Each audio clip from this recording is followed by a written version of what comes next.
6h, 9h30. Sur Énergie. Je ne sais pas si c'est l'air de la montagne, mais on est à l'heure. Wow. Il est 7h, bon réveil.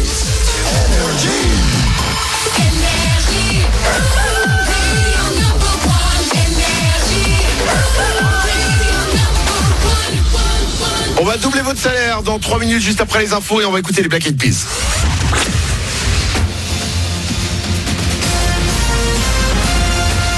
Toute l'actu sur Monaco-Menton avec Frédéric Plat. Bonjour, les nuages vont souvent avoir le dessus aujourd'hui sur Monaco, Menton et toute la Côte d'Azur. On aura aussi le droit à des éclaircies, mais également à des températures en petite baisse, 13 degrés au plus fort cet après-midi. Pour commencer la journée, il fait 10 degrés sur le Rocher. Le reste de la semaine sera plutôt ensoleillé et doux. Nouveau look pour une nouvelle vie. Le bac s'offre un gros lifting avec la mise en place de la réforme de l'examen. Le contrôle continu prend de l'importance. Début des épreuves écrites aujourd'hui pour les premières. Histoire et langue vivante au menu. Maths aussi pour les technos. Écoutez ce qu'en pensent ces quelques élèves mentonnés au micro-énergie de Sarah Neves. On est tous un peu en stress. Pour le coup, ça nous oblige à travailler toute l'année. Donc ça enlève quand même une part de stress à nous tous. Finalement, c'est assez incertain et je trouve que c'est pas du tout assez cadré pour une épreuve de bac. Normalement, ça devrait être beaucoup mieux organisé. On sera un peu le test par rapport aux anciennes générations qui passaient donc le bac sous forme traditionnelle, on va dire. Donc là, je pense que ça sera une toute nouvelle forme. Donc on verra bien ce que ça donne, quoi. Et des parents aux profs en passant évidemment par les élèves. Ils sont nombreux à dénoncer le manque de cohérence et de préparation dans l'éducation nationale. Certains enseignants sont même prêts à boycotter le dispositif en refusant de corriger les copies, par exemple. Dans l'actu aussi, 47e jour de grève à la SNCF contre la réforme des retraites. Quasi plus aucune répercussion sur le trafic ce lundi. Ça roule normalement sur les TGV, quasi normalement pour les TER. 9 trains sur 10 ce matin entre Vintimille et Cannes-Grasse notamment.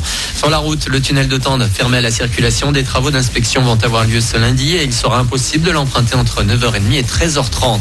Un peu de foot. Paris qualifié pour les 8e de finale de la Coupe de France. Les Parisiens se déplaceront à Pau la semaine prochaine après avoir battu Lorient 1-0 hier soir. Parmi les autres affiches, il y aura aussi Nice-Lyon, Angers-Rennes et Marseille-Strasbourg. D'ici là, il reste encore un match à jouer. Monaco se déplace ce lundi sur le terrain de Saint-Privé-Saint-Hilaire. En basket, l'Asvel a terminé la 19e journée élite avec une victoire 104-71 face à Bourg-en-Bresse. La victoire aussi pour Monaco, c'était samedi face à Paul Cortez, 89-76.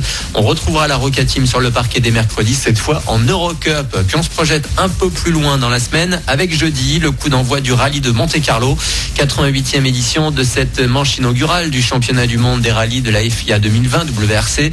Ça va même commencer dès aujourd'hui avec 2 journées de reconnaissance. Le départ officiel se fera dans 3 jours du quai Albert Ier à 17h et donc en nocturne pour cette première étape. Retour en principauté samedi soir, puis la remise des prix ce sera pour dimanche après-midi. Dans 10 jours, on laissera la place au 23e rallye Monte-Carlo historique. Voilà pour votre actu. Très bon début de journée à vous. Bon réveil avec Maline dans le 6-9.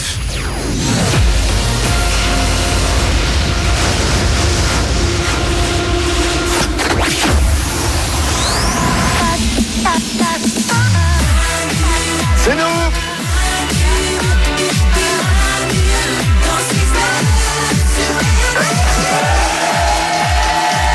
Et ça fait du bien de voir vos têtes.